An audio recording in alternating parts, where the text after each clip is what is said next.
theme song from a hit comedy of the 1980s on NBC, The Golden Girls. This was the story of 4 senior women living together in a home in Miami, Florida. Here they are again, Dorothy, Blanch, Rose, and Sophia, the Golden Girls.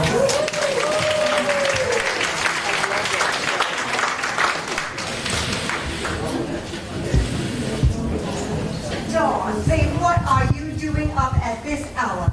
It's 2:30 in the morning. Well, I'm glad you cleared that up, Blanche.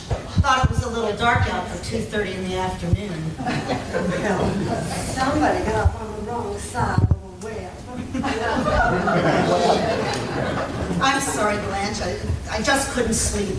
I've got a lot on my mind. So what gets you up? Your date have to go home to his wife? His wife is away for the week. I think it's this wonderful thing that I was having.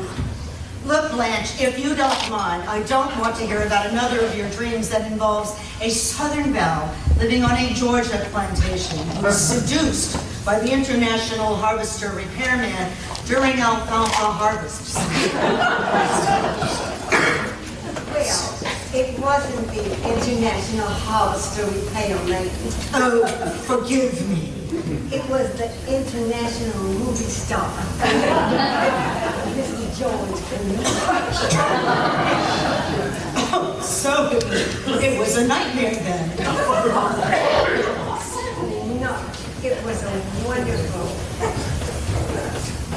I forgot what it was. Wonderful. Thank you. Beautiful fantasy, whoever just gave me that. I meant it was a nightmare for George Clooney. I'm sorry, Blanche. I'm just upset that my ex-husband Stan is getting married. Oh, I heard she is half his age. How did you hear that? Well, I saw the wedding announcement when I was in the library yesterday. It was in the highlights. I don't believe it, Blanche. What? That it was in the magazine? No, that you were ever in the library. What's all this noise? How can anyone sleep with all this noise going on? Oh, hi, Rose. Dorothy couldn't sleep because she's thinking about Stan. Poor Dorothy. Are you upset because Stan is getting remarried? No, Rose, I'm upset because they brought Survivor back for another season. Yes, I'm upset about Stan. I can't believe he's getting remarried so soon after our divorce. I heard she was so young, she's signing her marriage license with a crayon. At 2, Rose. Well, this goes on all the time in St. Olive's. Why, just last year. Now, wait a minute. You are not going to compare my husband getting remarried to some prize-winning blue-ribbon pig getting divorced and marrying the schoolmarm, are you? Well, don't be silly, Dorothy. He won 2 blue ribbons. And his name was Elliot. And he was married at a civil ceremony near the statue of St. Olive's hot dog eating champion, Mr. Sylvester Smite. And all the townsfolk were so happy that he got remarried, or got married, because they never thought he would find a mate. He was such a ladies' man. And when he got dressed up, he was quite the sight. Get out of here. Well, as it turned out, he and his bride couldn't make it work. And they went to Branson and got a quickie divorce. And ironically, he married Mrs. Sylvester Smite. The wife of the hot dog eating champion? Isn't that something? Oh, it's something all right. Mostly what comes out of the back end of Elliot.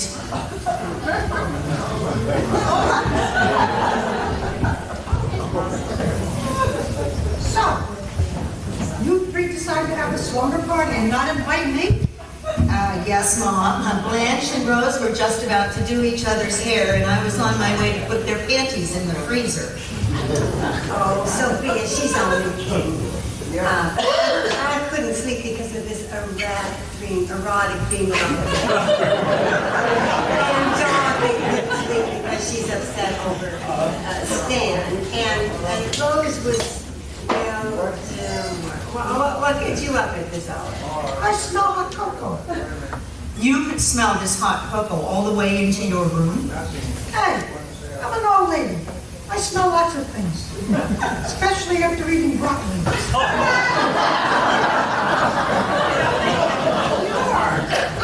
You're for that, St. Olive. What's that for? That's $1 for you if you promise never to tell another stupid St. Olaf story. Okay. So, pussycat, you upset because that big dumb jerk ex-husband of yours is getting married? Yes, Ma, I'm upset. Don't you think I ought to be? Listen to me, pussycat. Picture it.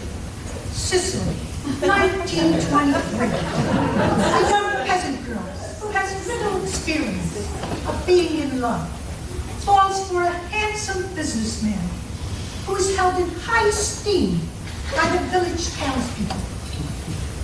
And he is recently divorced of his bride of 23 years. And he reciprocates this young peasant girl's affection by asking her to marry him.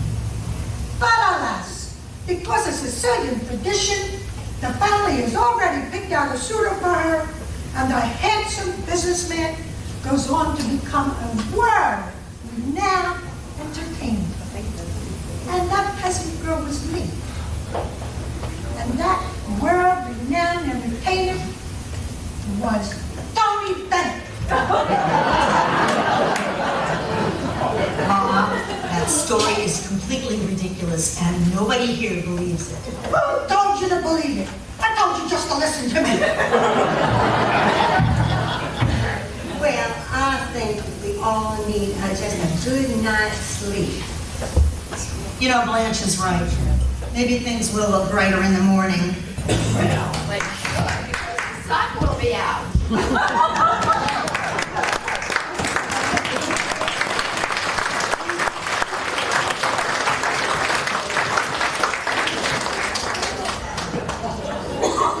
Does anybody smell that? Oh, wait, that's just me.